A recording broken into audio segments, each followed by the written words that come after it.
some not very smart decisions, then that's not good balance.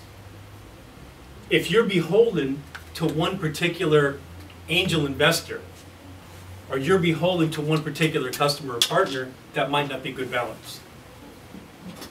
If you're not looking at the market in a global way, and you're saying, well, I got this customer in Mexico, or I got this company in Colombia, and they're making me a lot of money, that's not good balance. Because it can end like that. And everybody's paying their mortgage payments for their house. Not good balance. Really cool. And we defined a market for that product. They weren't ready. They wanted to put every single bell, whistle that they possibly could get on that product.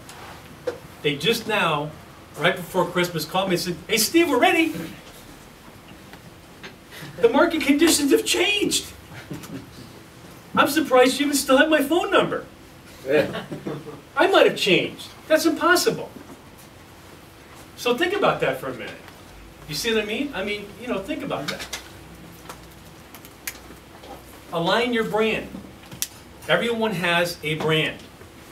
Okay? Everyone has a brand. You all represent a brand. You should treat your brand as good as Microsoft, Oracle, Google, and Apple treat their brands.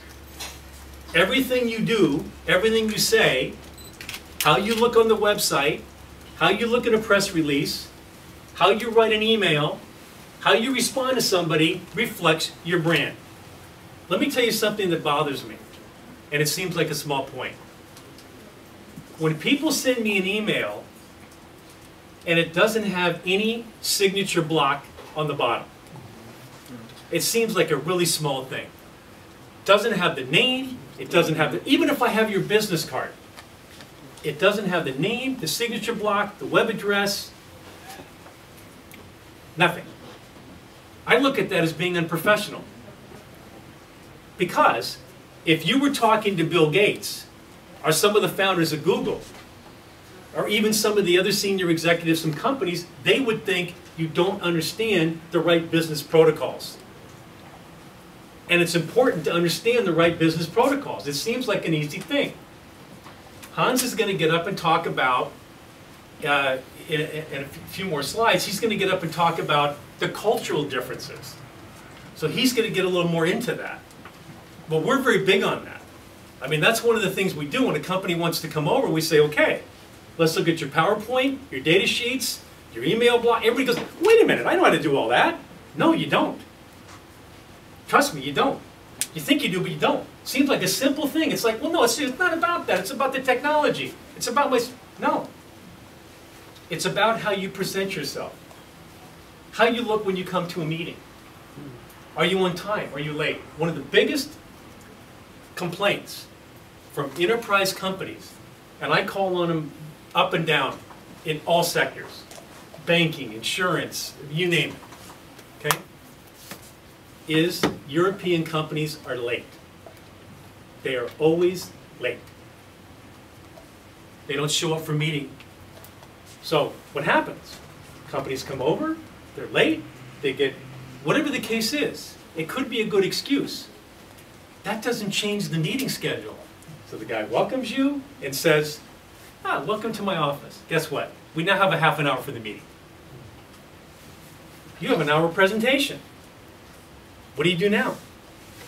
So these little things about that's part of brand building. That's part of building a brand is that. Absolutely is that. Okay? Fine-tune your business model and never think that your business model is done, because it's never done. Everyone says to me, well, what's your business plan? You know what I say to them? I say, build a 30, 60, 90-day strategy and tactics. Let's see if those work, and then let's start building the business plan 6 months at a time after that. It's impossible. Venture capitalists, are getting a little better, they still want a 3-year plan. It's impossible. How are you going to do that? You start projecting, you start making up numbers, and then all of a sudden, oh, well, you said I'd get that number in year 2. Well, I know, but it was hypothetical. I didn't even know what's going to happen in 2 years. How many people were caught flat-footed about this economy? Who would ever thought as many businesses that were some of these banks, the car companies, would have been in trouble? How did we miss that? So if people that are supposed to be watching out for that missed it, well, where does that leave us? What the hell do we know? Seriously. So, don't forget about your customer, okay? It's been said that when you wake up in the morning, you should be thinking about your customers. When you have your lunch during the day, you should be thinking about your customers. After you visited with your family and had dinner, you do what? Think about your customers. And in my case, because I don't sleep well, okay, and I get up, I'm thinking about my customers. You have to. You have to continually do that. I mean, it's very important. And then try something new. When you thought your business model was sound, tweak it a little bit. Don't tweak it 100%, but just put a little tiny tweak on it in some cases. Why? Because there might be something there. So always, this whole notion of continuing to test, this whole notion of trying something new, is to keep you on your toes. And then align yourself with strong partners, and I can talk about that forever. So what are the 12 key elements needed for a successful launch of a product? Okay? A defined marketing strategy. And it can be very one-to-one. I want to go after this market, I want to do this, and I want to do this with a partner, and this is how I'm going to get there. I'm going to do this through webinars, I'm going to do this through seminars, I'm going to jump on the back of whatever it is. Define marketing strategy. It's some general marketing positioning and product positioning of some kind. One of the biggest things that I have to deal with, okay, and my team has to deal with, my group has to deal with, is positioning of products and brands for companies. Hans and I, and Nicola, are dealing with one company right now, and they have a very disruptive mobile retail solution. Very exciting. These guys were in the professional services business and decided, wait a minute, we'll productize this product. Great idea. But the positioning of it is, nobody gets it.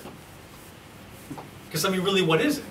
What it is you can have a total store experience on this device, pay for it, have a bill sent to your home, and on the back end, it'll charge your credit card, deduct from inventory for the company, give an inventory report at the end of each day, consolidated report at the end of every month, consolidated report at the end of every quarter. It's overwhelming. We showed this to Levi Strauss and a couple other companies, and we never saw anything like that.